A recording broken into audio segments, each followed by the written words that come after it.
রসিকেরা বলেন ধর্মের কল বাতাসে নড়ে, আর ফুটবল মাঠে সেই বাতাসটার নামই বুঝি ভিএআর। মাত্র কয়েক সেকেন্ডের ব্যবধানে যে মানুষটি পেনাল্টি জিতে নায়ক হতে যাচ্ছিলেন, পরক্ষণেই তিনি মাঠ থেকে বহিষ্কৃত হয়ে খলনায়কে পরিণত হলেন। ফুটবল বিশ্বে এমন নাটকীয়তা খুব কমই দেখা গেছে। ফিফা বিশ্বকাপের কোয়ার্টার ফাইনালে আর্জেন্টিনা বনাম সুইজারল্যান্ডের মধ্যকার ম্যাচে ঠিক এই অবিশ্বাস্য ঘটনাই ঘটেছে। রেফারিকে ফাঁকি দিতে গিয়ে নিজেই কিভাবে লাল কার্ডের খাদে পা দিলেন সুইস স্ট্রাইকার ব্রিল এম্বোলো, এবং কিভাবে ভিএআরের এক সিদ্ধান্তে ম্যাচের পুরো মোড় ঘুরে গেল, চলুন জেনে নেওয়া যাক সেই রোমাঞ্চকর গল্প। ম্যাচের ঘড়িতে তখন ৭২ মিনিট, স্কোর লাইন ১-১ সমতায়।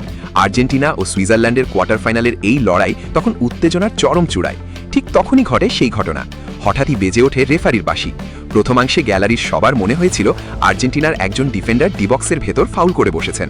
রেফারিও কোনো দ্বিধা না করেই আর্জেন্টিনার খেলোয়াড়কে ফাউলের অপরাধে হলুদ কার্ড দেখান।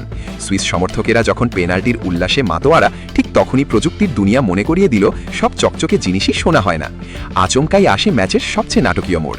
ভিএআর বা ভিডিও অ্যাসিস্ট্যান্ট রেফারি রুম থেকে মাঠের রেফারিকে ঘটনাটি মনিটরে আবার দেখার পরামর্শ দেওয়া হয়। আর অনফিল্ড রিভিউয়ের রিপ্লেতে যা দেখা গেল তা এক কথায় অবিশ্বাস্য। দেখা গেল আর্জেন্টিনার ডিফেন্ডার সুইজারল্যান্ডের স্ট্রাইকার ব্রিল এম্বোলোকে স্পর্শই করেননি, বরং এম্বোলো নিজেই ফাউলের নিখুঁত অভিনয় বা সিমুলেশন করেছিলেন।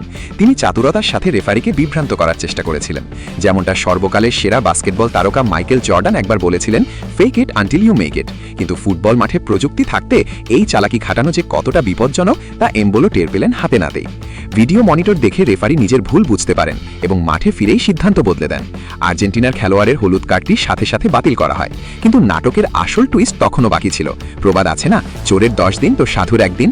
রেফারিকে ধোকা দেওয়ার অপরাধে বা ডাইভিং করার কারণে উল্টো ব্রিল এম্বোলোকে হলুদ কার্ড দেখান রেফারি। আর এখানেই সুইজারল্যান্ডের কপাল পুড়ল।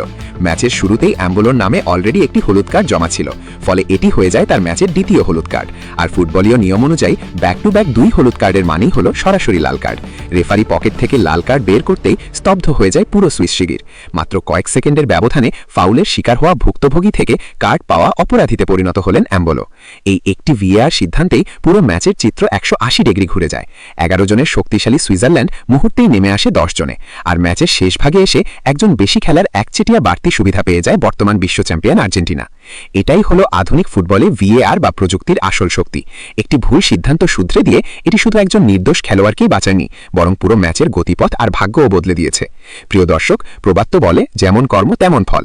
আপনার কি মনে হয়, রেফারির এই সিদ্ধান্ত কি একদম 100% সঠিক ছিল, নাকি এম্বোলোর প্রতি একটু বেশি কঠোর হয়ে গেলেন রেফারি? কমেন্টে আপনার মূল্যবান মতামত জানাতে ভুলবেন না। আর ফুটবল বিশ্বকাপের এমন রুদ্ধশ্বাস ম্যাচ অ্যানালিসিস ও সর্বশেষ আপডেট সবার আগে পেতে আমাদের চ্যানেলটি এখনই সাবস্ক্রাইব করুন। ধন্যবাদ।